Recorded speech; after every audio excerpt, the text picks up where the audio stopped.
So we could do that. The other thing that I wanted to say is that obviously we cannot talk about a specific case.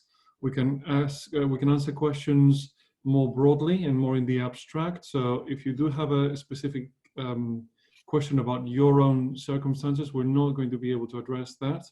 But we will try to, if you submit anything like that, we will try to sort of look for the abstract situation that we can actually do, we can actually tackle in this forum.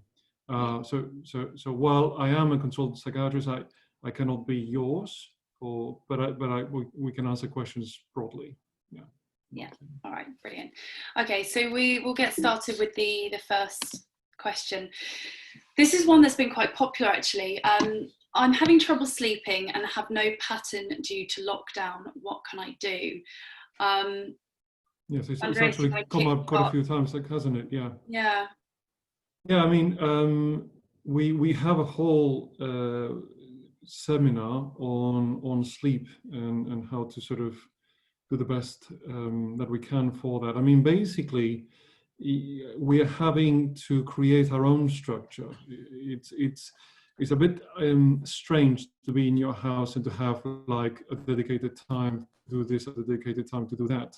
But I think it pays, one of the things that we've learned, I think it pays to actually do that, to actually put things in our diaries and structure our time quite carefully. And also it helps in terms of having boundaries. So sometimes what happens is that we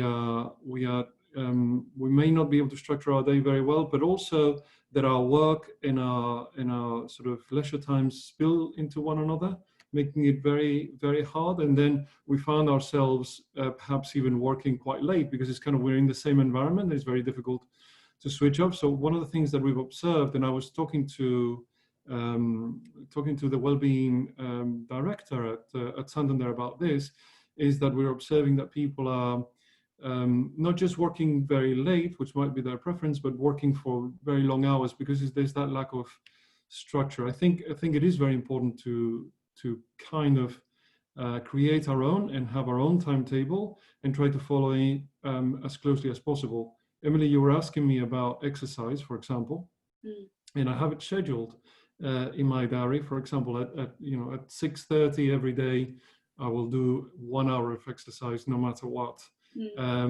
Also, I mean, for sleeping is always very, very important to set. I mean, the most important thing that you can do to improve your sleep is to have a set bedtime, which needs to be extremely strict. This is difficult to do for shift workers, of course, and I have a little bit of advice on the sleep session for shift workers where this kind of doesn't apply, unfortunately. There's other things that shift workers can do. They cannot do this one thing. But for everybody else, is to be very, very strict with your bedtime and very, very strict with your work time and how you want to structure that. But what I mean is as strict as for your waking up time.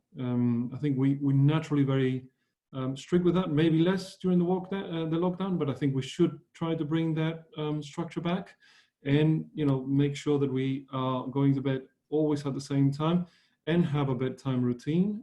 Again, the second most important thing that you can do is have a fixed bedtime routine, and be very, very militant about it, very strict with yourself about it. I don't know if you have any other thoughts, Emily, about no, I mirror definitely everything that you've said. I think this is quite difficult. I've got a few friends who have unfortunately been furloughed, and they have just even harder. completely lost that routine, and the novelty is certainly worn off now. And one of the biggest risks there is just you might feel that you want to sleep in late, go to bed a lot later, and it messes up your circadian rhythm, doesn't it? So absolutely, it's really important to, if you find that you're struggling to set those routines because you don't have something to get up for, try and give yourself something to get up for, even if that is logging on to an online gym class, maybe a yoga, or committing to, say, making breakfast for one of your housemates or your other half who is still working. But having some accountability there will help you to keep that routine in place. Yeah, There's also online classes. If you're furloughed, you have time now to do the things that perhaps you didn't want to do before. Yeah. But it's important to kind of set yourself those goals and have, okay, so I need to go to this class or participate in this class. Then I need to do my work, my study, and everything else. But put it in your diary and schedule it as if it were your job, even if you are furloughed at this Yeah. point in time. It's very important to set those routines, Okay. definitely. All right, so how do I know if I am experiencing anxiety and depression? Yeah, I mean, what do you think, Emily? Do you want to give it a go? And then Yeah, I mean, there are obvious signs that you can look out for. I think most of us are quite good at recognizing if maybe our mood has significantly changed, or we're feeling more worried about things or more stressed. But certainly I know from personal experience that sometimes you aren't aware of it and you might experience physical symptoms instead, such as yes, issues with your sleep, or headaches, or dizziness, or nausea. stomach aches, for example. Yeah, Yeah, stomach aches, exactly. So there's a few kind of telltale signs that you can look out for. Obviously, most of you should have access to our app. That's something that you can use to monitor how you're feeling if you do want to keep track of it.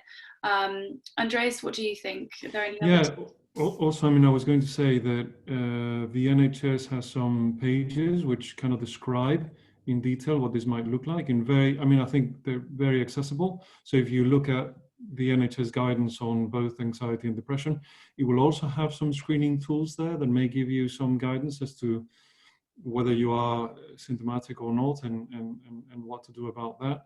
So that might be a good. It's the NHS Choices website. It's very good actually. Yeah. So that might give you some pointers. I mean, the things to look out for, which differentiate or may help differentiate whether you are just being a little bit worried, and that might be might be perfectly reasonable, or whether it's something more, or whether you're depressed, or you're just a little bit sad, or there's something more, is the indicators tend to be, do I have any quote unquote symptoms? And that might be significant changes from our baseline. So again, if you read up on those on the NHS website, they will give a few descriptors and a few symptoms that may correlate with the presence of these. Do I have any of these, and is it impacting me? So the second thing to look at for, has it impacted my function? So am I not able to do the things that I want to do because I have these particular symptoms? I'm experiencing these difficulties. So it's having an impact on my function. And also the third one would be, is it causing me significant distress? So that's the other one to look out for. So I know that people are asking mostly about anxiety and depression. There's another thing that might be worth considering, is called adjustment disorder. So anxiety and depression, in the clinical definition of them, usually asks for people to have had a duration of symptoms of 2 weeks, significant symptoms present for at least 2 weeks, and with the dysfunction that I was talking about, and or significant distress. However, adjustment disorder is when we are impacted by a severe change or an event. Being in the pandemic could qualify. Having any other changes around us, any changes to our employment, any, like being furloughed might be a good example of an event like that, may produce some of these symptoms, and may cause distress, and may cause dysfunction. If that is the case, I think it is important to get it checked, and confirm whether there is something going on or not. So my threshold, is hard to sort of give a rule of thumb, but my threshold for seeking help is relatively low. So what is going to prompt me to seek a consultation? If I've got significant symptoms, if I've got distress, if it's affecting my function, I am going to try and get an appointment and speak to the GP. A lot of the GPs are now giving phone call consultations. I know mine does. And that can be a perfectly valid, good first step to start in the process. Samuel was saying we have tools in the app as well that will screen for these conditions and will give you an indication of whether it's a good idea to seek help or not. Yeah. All right. My partner's been really struggling with everything. What can I do to help? Well, that's a broad one, isn't it? This is a broad one because we don't know what the struggles are, but I suppose this is more about how you can support someone that you care about, because a big thing, I mean, when we deliver mental health awareness training, a big thing for people is how to actually approach it, and you might not feel confident because you don't know whether what you're going to say is going to make things worse, or you might not feel confident in your ability to handle a situation if you don't understand it very well, and that's perfectly normal. But I think the benefit here is that if it's someone within your immediate network, either a family member or a close friend, you know them quite well generally, and so it would be fairly easy to notice whether something might not be the normal, and you can support them by having a conversation with them and trying to stay non-judgmental, and remembering as well that during this period of time we're in a situation that none of us have ever experienced before, mostly. So people's response to stress is going to be different, and there's no right or wrong way to deal with it. So just trying to remember that someone's experience will be completely different to yours, and just having a bit of patience with them and just asking them how they're finding it, whether there's anything that you can do to help or support them, and be completely honest. If you're not really sure how to help them, you can say that and just say, I'm concerned about you, talk to me, but I'm not really sure what I can do to support you.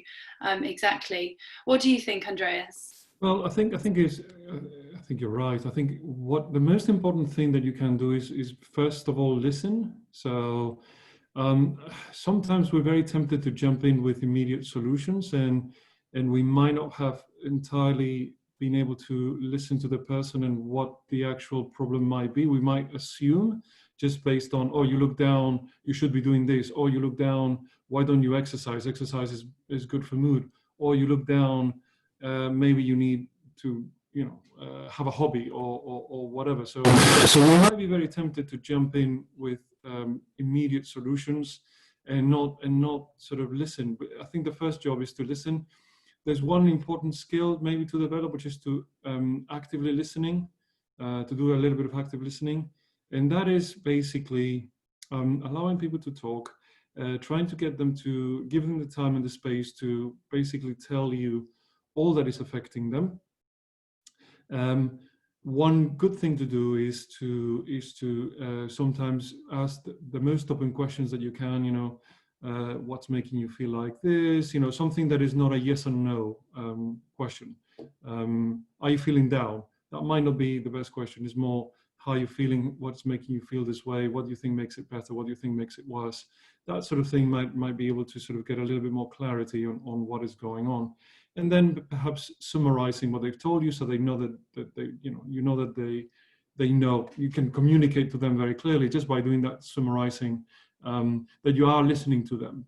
And that might be in itself very, very helpful and might enable them to even explore their own solutions. I think one of your main goals is going to be to try and get them to acknowledge that there is an issue, if there is one, and then try to get them to agree with you about what their next, without imposing it, just saying, okay, so we recognize that there's an issue here.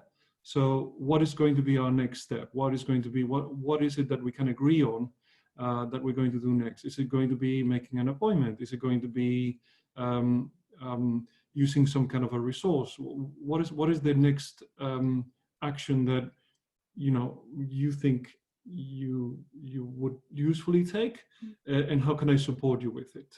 I think that might be a useful way to go forward. Yeah, because you're giving them active control in that decision, aren't you? It is very important. Yeah.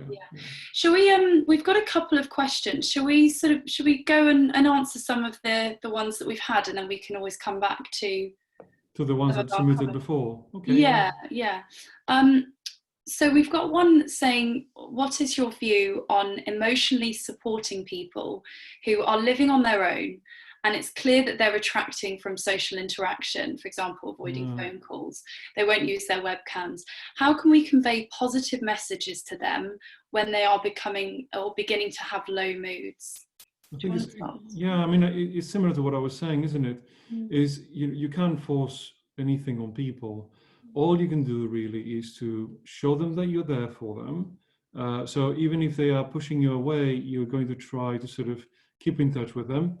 Let them bring up the themes. Of course, you need to be in that listening mode. And if they bring up anything, that's when you're going to sort of do that bit of active listening and try to help them tell you about it, so explore it more in detail. Oh, how are you feeling? Oh, I'm feeling a bit down. Okay, so how long has that been going on for? How is it affecting you? And see if you can get them to open up about any of those things. And then if they are really retracting, and there might be some symptoms there might be some changes in them that you're able to detect, then it's again going to be about encouraging them to do those things. So we know sometimes when you are, perhaps you're not at threshold, you're not yet at the point that I would say you qualify for a diagnosis of, say, depression, but you have what I would call subclinical symptoms. So you might be at risk of developing if things continue to go on. It's going to be about encouraging them to be as active as possible. So they are avoiding phone calls, but you are going to sort of try to gently have something that you can approach them about, or some kind of a proposal, and without forcing them. Also, I wouldn't give up. So there might be a delicate balance there to strike. So you don't want to be imposing yourself on them, because you don't want to be like being overbearing and perhaps too insistent. You don't want to be that, but you do want to show that you are available. So even if they are not that reluctant, you might agree with them. Okay, so you're not feeling like you want to talk today. When can we talk? Something that there's some agreement from them. I wouldn't sort of point out what they're doing wrong. I think that's also a temptation that we all have. If you keep doing this, you're going to get so unwell. More framing it in the positive. I mean, I would like to see you. I would like to interact with you. I miss you. Showing that you need them, even though you might be thinking that they may need you more. You don't know. But showing that way of positively engaging them, so that it's not because you're chasing them around in any way or trying to impose yourself on them, but inviting them to talk to you because you also need them, you also miss them, you also want their company. And they don't feel like talking today, that's fine. When do they think is a good time? See if you can get them to agree to that. And when they do, try to be with an open ear, listening for those times when you may get an opening to be able to explore it with them. And if you do get that opening and there is something, then the next step is going to be about, okay, so I'm going to encourage you now to seek help, and I'm going to support you in doing it. What can I do to make it easier for you to access that help? How can I support you? Do I need to be with you at these appointments? Do I need to ring anybody for you or with you? What can we do together to help you out? I think that would be my approach. Yeah, I think that's a really good point, because we know that quite a big barrier for a lot of people is actually just asking for help initially, isn't it? It's very, very hard, yes. And I think that's where we can make a difference is, yes, there is something here, and yes, it is perfectly reasonable for you to be seeking help for this. It's not, because people will say, oh, it's nothing, or I'm not that important, because maybe their self-esteem is already being affected, and that's why they're withdrawing, and that's why all these things are happening. Is validate their feelings and say, no, this is something that I'm worried about, and I want to support you with it. I do think that this is worth doing something about. I think that's one of the things that we need to be good at communicating. So we've got another one. This is probably a bit more of an individual question, but I'll read it out anyway. Please, can you give some advice on how to cope with being away from my romantic partner? Despite being in regular contact, I get obsessive thoughts or overthink. Yeah, again, it's very hard to talk about the individual situation, Mm, but being away from a loved one, I think, is a romantic partner in this way. In this case, I think is a situation that can happen to many people. So I think we can talk about that situation in general. I mm. think I think that might be useful. I don't know, Emily, do you have any thoughts or ideas about how to cope with Um, that situation?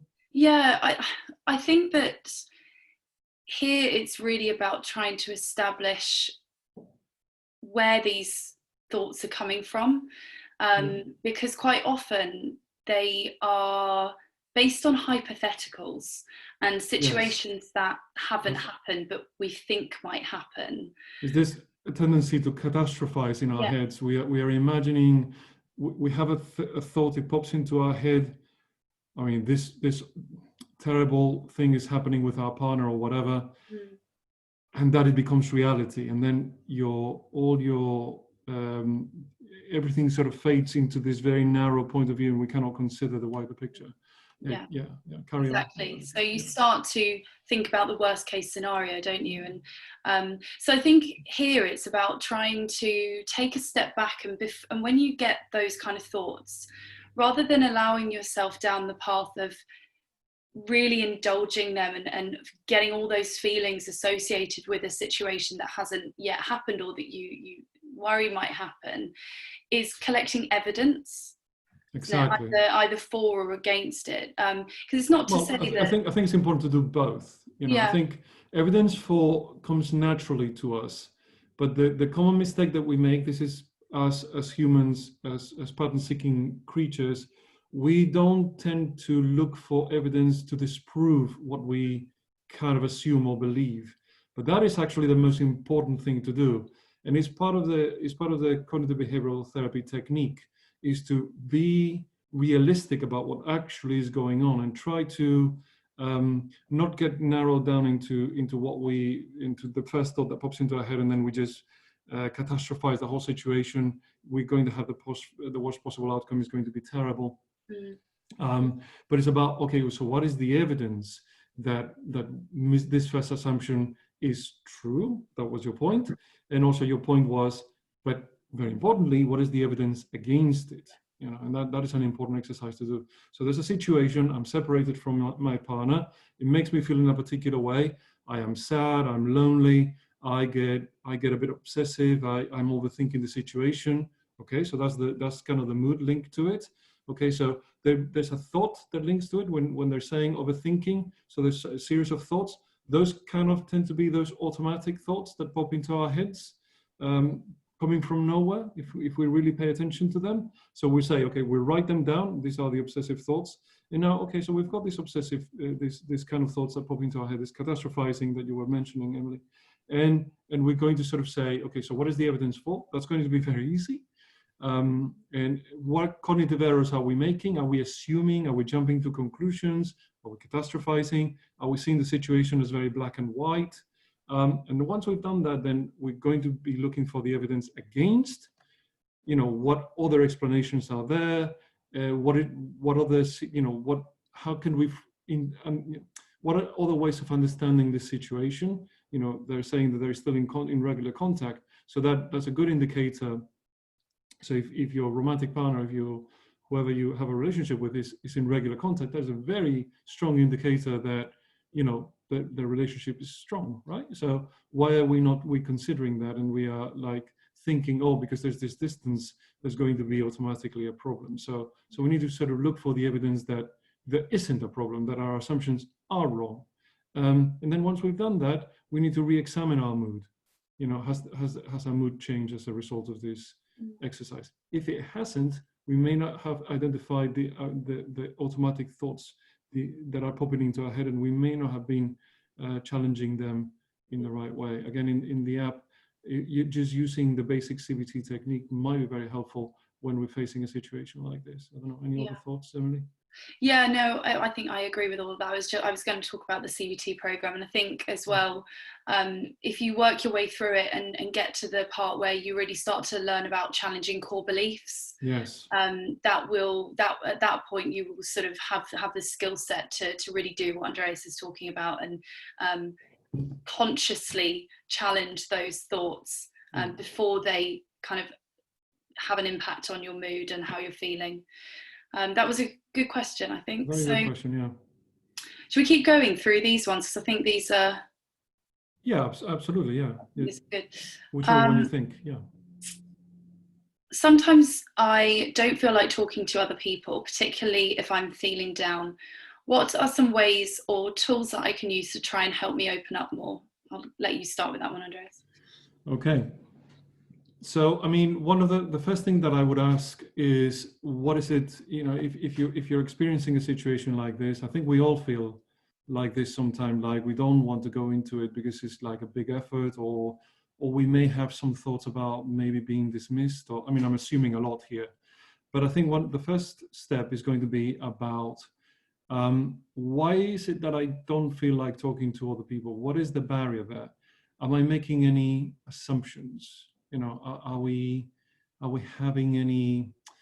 Again, am I assuming things? Am I putting roadblocks myself for some reason? Is there a fear? Is there an anxiety there about talking to other people? I would try to sort of gain some insight into what is it that makes me not feel like talking to other people. So I'm feeling down.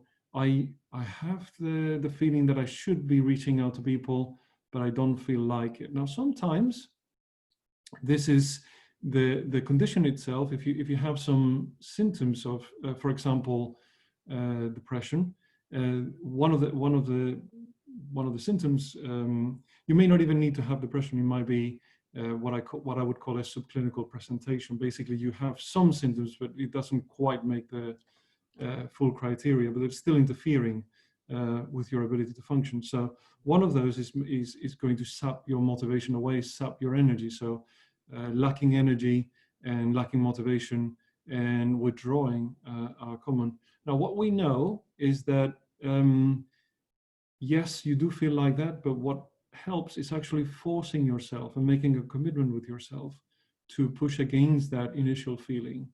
So even if there's no clear assumptions or no clear thoughts that are becoming that block, you don't have like a fear or some kind of an assumption that jumps into your head, and that's why you don't want to talk to people.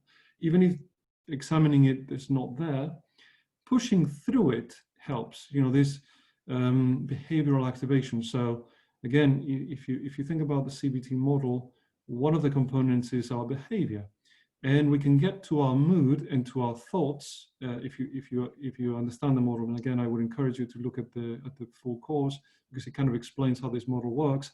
We can get to our thoughts through our behavior, and by doing a behavioral experiment and actually forcing ourselves to do something that we don't feel like, our mood tends to improve. A clear example is when we may have some symptoms of depression, perhaps. We may have that lack of energy that I was talking about, or that lack of enthusiasm, or lack of enjoyment. But if we push ourselves to do those activities anyway, they in themselves help us start to recover, even though they are an effort. And nobody's denying that they are. You need to sort of take it seriously as part of the treatment to actually behave as if you didn't have that barrier, you didn't have that feeling of, I don't want to do this. And that in itself helps start the recovery. It helps us start coping with those symptoms. Yeah. And as well, you generally do, I think, feel a lot better when you have the opportunity to talk about things. Yes, even though you might feel like it's not going to help, or it's an effort. Yeah. After you do it, most people say, okay, actually that was valuable. Yeah, because it helps as well. And it also does depend on who you talk to. So perhaps you would talk to someone that you feel more comfortable with, or you trust in the fact that, they will listen to you, and rather than tell you what to do. Sometimes speaking with very, very close family members can be a bit daunting, because you might worry about making them worried about how you're feeling and so on. So perhaps a friend. But generally you do start to feel better, don't you? And Yeah, I mean, I think you make a good point. Is being able to listen, or having somebody that is a good listener, in the sense that is not going to assume what's going on, but it is going to let you express what's going on is very important. In the same way that I was talking before about, you need to be a good listener when you have somebody that you're worried about, and not jump to conclusions and not jump into doing, into making suggestions about what to do when you don't really know what the problem might or might not be. And again, your role is going to be to help this person find their own, what do they feel like is the best approach. You may suggest a number of things, but then you will support them in taking whatever action they feel prepared to take. In this same way, you need to find somebody who's going to helpfully take that approach, that is going to let you explain what's going on, perhaps help you clarify what options there are to help yourself, and then support you when you are sort of focusing on a solution. Yeah. All right, we've got a few more. Working from home, what advice can you give to ensure that you take regular breaks in a working day? This is something I think quite a few people will struggle with, or I have. I will be the first to admit that sometimes it's easy to sit in front of your laptop or your desk all day without taking a break. I think if you can try and be strict with yourself to schedule things that aren't work related during the day. I think you must. I think you have to schedule those breaks. Yeah. It's so important. It's self-care. I'm sure everyone's been hearing about it. It is so important. So you could potentially schedule some yoga or an exercise class for the middle of your day, perhaps during lunchtime. Or make sure that you cook yourself lunch or take yourself out for a walk. You have to ask yourself why you're not having those breaks, and is the company going to fall apart if you don't respond to an email straight away, or if you don't get this done straight away? In fact, it's more likely to fall apart if you don't. Yeah, or if you don't, exactly. It's really, really important that, and unfortunately, you are the only person that can make sure that you have these breaks. So if you try, I would definitely. I mean, like a lot of us do in Thrive. You put them in your calendar, and nobody's shy about doing that. And I think the culture needs to support that. To support people wanting to take a break. You put it in your calendar. We share our calendars with everybody else, so we know that whether we're in a meeting or we're busy or whatever, and you put your break in there. And we also use all the channels of communication, and everybody sort of signals that they are having a break for exercise or just a mid-morning break to gather their thoughts and have a cup of coffee or whatever. And that is perfectly reasonable and to be encouraged, because if you carry on, two things are going to suffer: both your health and also your ability to concentrate and your productivity. And then you're going to be feeling worse about yourself and thinking that, I need to do even longer hours now because I don't feel productive enough or I haven't accomplished enough. And the truth of the matter is that you could have accomplished a lot more had you taken those breaks and felt better about yourself and your own performance. So it's very easy to get ourselves into a vicious cycle just because we feel guilty about taking a break. You shouldn't feel guilty about taking a break. Taking a break is going to be good for you, and it's going to be good for your teammates and the company at large. Absolutely. All right. So are there any tips, suggestions on how to deal with living with your romantic partner when you have both noticed an escalation in bickering? Yeah. I feel like, do you want to go? Yeah, I mean, I don't live with a partner. I live with two friends though, who are both working from home, and sometimes tensions do rise, and I think that's completely normal. Would you say? I think I don't they think can do. Yes, yeah. Yeah. I think it is important to make an effort to both acknowledge that this may happen, and also have some kind of a discussion about how to best deal with it. That everybody concerned feels is productive, you know. Yeah. And I think that is individual to every person. I think the first step is going to be to have a healthy discussion about the fact that it happens.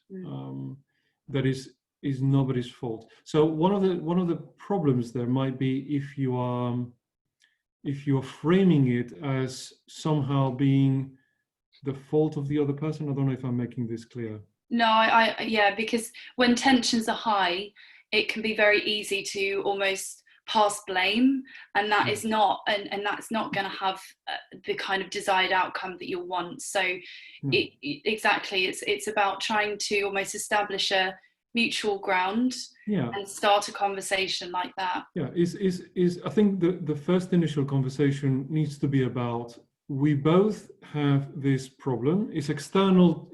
In a way, you need to make the problem external to you. So it's not your fault, it's not my fault. These are the circumstances, and we've noticed that there's an escalation in this kind of thing. Okay, so we have a problem to solve together, which is we seem to be bickering more. So the problem is not that you bicker more with me or that I bicker more with you, but that there is an increasing bickering. It's kind of more like an objective problem. So once you've been able to do that with your partner, then you might be able to sort of say, okay, great. So we have this common problem. What are the solutions that we can both think of to try and address that problem?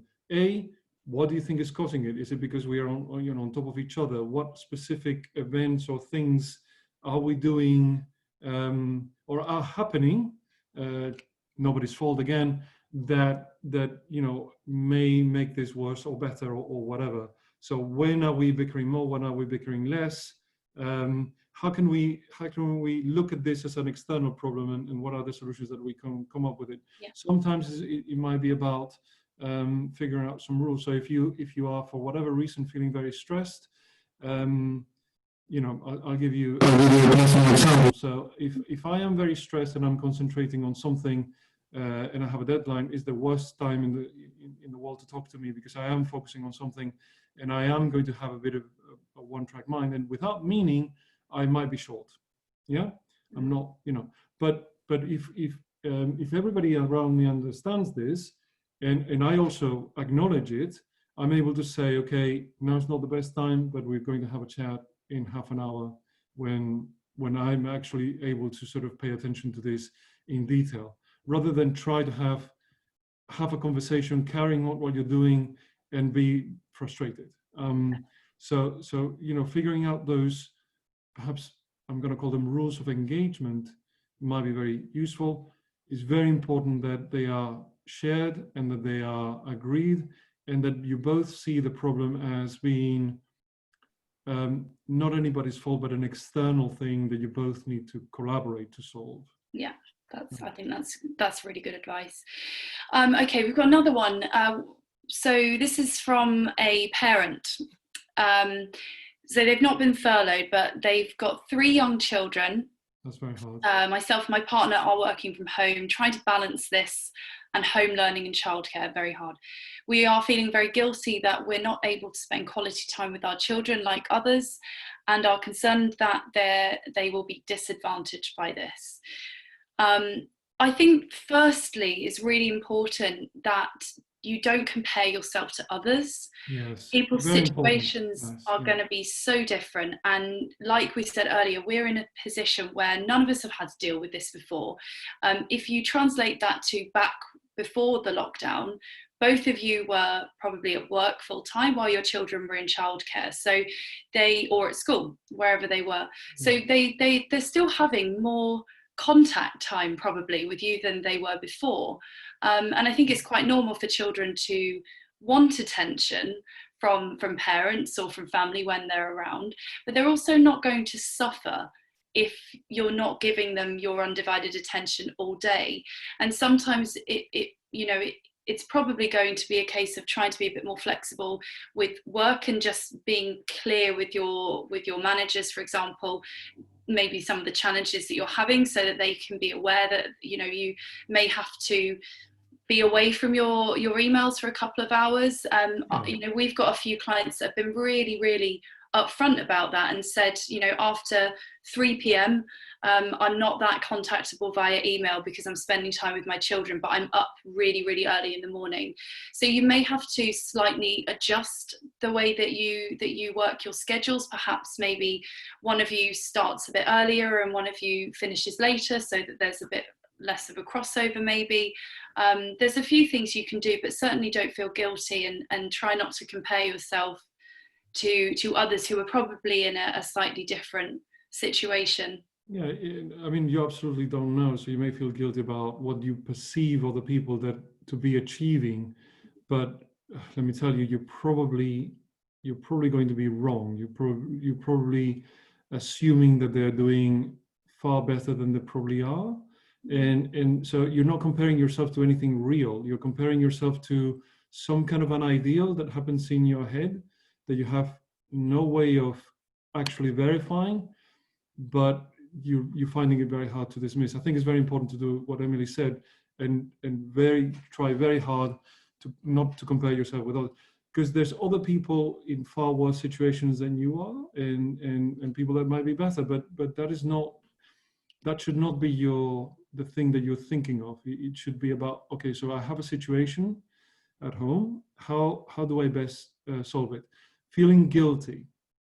I mean, you're not responsible for the pandemic. You're not responsible for the situation. You're not. So this is a situation that's been sort of thrown on you, and I'm sure you know people are doing the best they can. You're doing the best you can.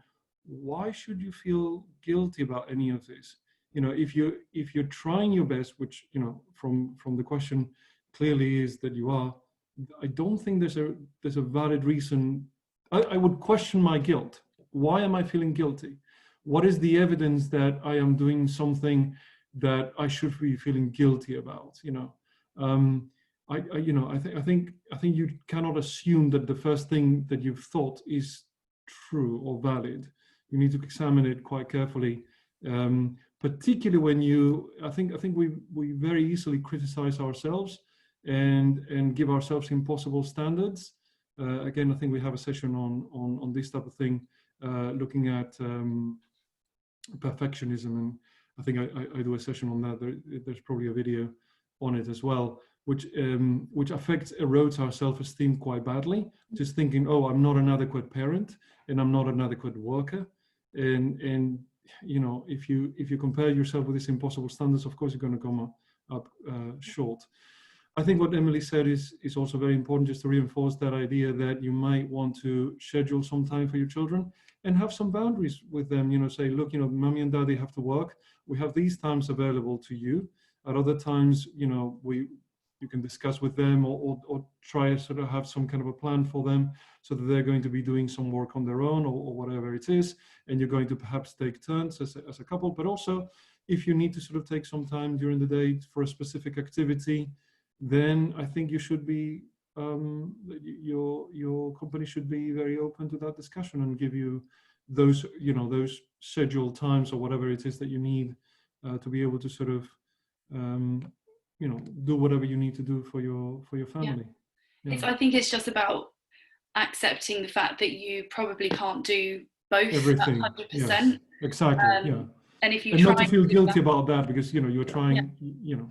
Yeah, exactly. So if you're trying to do that, you are going to feel like you're failing at it. So just be realistic about it. And you've said that your company have been quite supportive with providing additional paid leave. So they obviously are aware of how this is going to be affecting people. So just, yeah, have that open line of communication.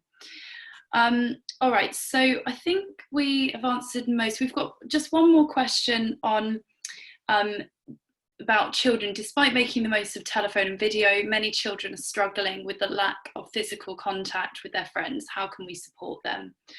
Yeah. What do you think? Well, I think it is probably quite hard on children, and so I'm not surprised to hear that. Interestingly, my own children don't seem to be struggling at all with that. So I think they come in all shapes and forms. But I think for children in particular, it might be a very difficult concept to understand. Why is it that, what's happening? Why is it that the rules have changed so significantly? And why do we have to adapt in these very strange ways? It might be, so the whole thing seems very abstract, I think, and some children might even struggle to understand what is going on and how it works. I think, it might be important to explore what it is that they are missing. And I know that they are having other types of contact with their friends, but what is it that they're particularly lacking? And is there anything that can be done with the people in the household to sort of improve on that? Obviously, in the circumstances that we're at, you're not going to be able to provide that direct physical contact with their friends until the situation changes and the rules change. So it's about, okay, so acknowledging that is an impossibility. What else can we do to improve the situation? What is it that they miss, and what is making them distressed? And just to try and explore that and see if there's anything that can be done to improve the situation. But it is for some children, I acknowledge that it's going to be very hard, and it's even going to be very hard to make sense of what is actually going on and why the rules are so different. Yeah, brilliant. Okay, so I think we've covered this question, haven't we? We're talking about sort of motivating yourself and I think the main message is that you need to actually put those things and schedule those things. Yeah. And action sometimes comes before a mood change. So you need to do the action before your mood improves and you get that motivation back. Yeah, absolutely. It's called behavioral activation. Basically, that's the principle. I feel trapped and lonely. What can I do to help myself? Yeah. Being trapped and lonely, I think, is a common theme, isn't it? Yeah, I think especially if people are, definitely feeling trapped, but also loneliness. If you are living by yourself, or that's going to be quite challenging for a lot of people. So I think that in this scenario, it will be very easy to fall into that pattern of not reaching out and talking to people, or almost not wanting to bother people because you think that they're going to be busy, and again you're kind of jumping to a conclusion and you're thinking about a scenario that hasn't happened yet, and quite often that's our own negative self-talk, isn't it, which Absolutely. can have this barrier to helpful behaviors. So I think if you are feeling that way, again, it's important to try and force yourself to have some social contact with people, over video or over the phone, because it will feel like an effort at the start, but at least it will start to, over time, force you out of that kind of routine. Yeah. I would also question the first statement, I feel trapped. Rather than just accept that, we need to sort of think about what is it that is making me feel trapped in the first instance. And, what are the counterfactuals? Could the situation be worse? Or, what are other situations that we may be in? And how does this situation compare to those? Yeah. So look at what all the possibilities are there, and just think through it carefully. So I feel trapped, and I'm taking that for true. Are there any ways in which you're not trapped? Like you have the opportunity. So had this happen, say, for a counterfactual, an exercise that you might do with yourself. Imagine that this happened 100 years ago, and we had to shelter in place. So we may have access to far less in the way of, in the ways of means of communication with other people and means to reaching out to other people. So you maybe are devaluing the resources that you have, and perhaps perceiving them as inadequate compared to what in your head has been established as the normal. but given the circumstances, what is there that is obviously against this feeling of feeling trapped? You can go out to do exercise. You can, there's things that you can do that perhaps you're even discounting completely. Yeah. So you might be very narrowly looking at the ways in which you're trapped, and you're not looking at the ways in which you are not trapped. Does that make sense? Yeah. Just because you've assumed that narrow view of the world. Yeah. And again, Emily, you're absolutely spot on. Sometimes, or very often, action comes before a change in our mood. So taking positive action, not assuming that other people don't want to hear from us. They probably are also lonely themselves. And what you're doing, reaching out to them, might be very helpful to them. So you might actually be helping them out, and they may be encountering the same difficulties. Oh, I don't want to bother this other person because they don't want to hear about me, and I'm feeling trapped. And they may be just feeling just as trapped. And when you actually take the time to reach out to them, you may be helping them out. Yeah. So make as few assumptions as you can. It's a very important. I think that's the takeaway message there. We've got one question which I think is really, really pertinent. What's the best way to counter? I must say, unfortunately, I have another meeting in like 3 minutes. So I think we'll do this one one really question. quick. What's the best way to counter any anxiety about returning to work, having grown accustomed to the new normal home life? This is something that we are going to cover in another webinar. Full session, yes, we're going to give a whole session on this, because I think that this is something I'm feeling. I'm telling you now, Andres. I think this is completely it's fair enough. Yeah, it's very normal, and it's going to require a period of adjustment. I think for a lot of people, it's going to our working lives are going to change significantly when we go back, depending on the kind of work you have. So simply to just how you've adjusted to this current situation, we will adjust back to the way that we were before. However, if there are situations or your job allows it, there might be some sort of flexibility that you want to talk about with your employer. But I'm conscious of time, and I promise we are going to do a full session on this. So we will release the details once that is done. It will probably be in the first week of June, which will be timed quite nicely when people are either starting to go back to work or at least getting prepared for it for the following months. But I mean, I'll just leave with one parting thought, which is there is this common thing that happens to us as human beings, which is that we tend to confuse uncertainty with risk, if that makes any sense. So if we are facing a change and we don't have full information, we tend to perceive that. There's good reasons, and again, I could talk for a full hour on why this happens, but we tend to perceive that as risky, when the reality is that you simply don't know. It doesn't necessarily mean that it's going to be bad. Doesn't necessarily mean that it's going to be good. You simply don't know. But we have a tendency to perceive any uncertainty and any change as risk, and then so from that cognitive error, we might be again jumping into some conclusions.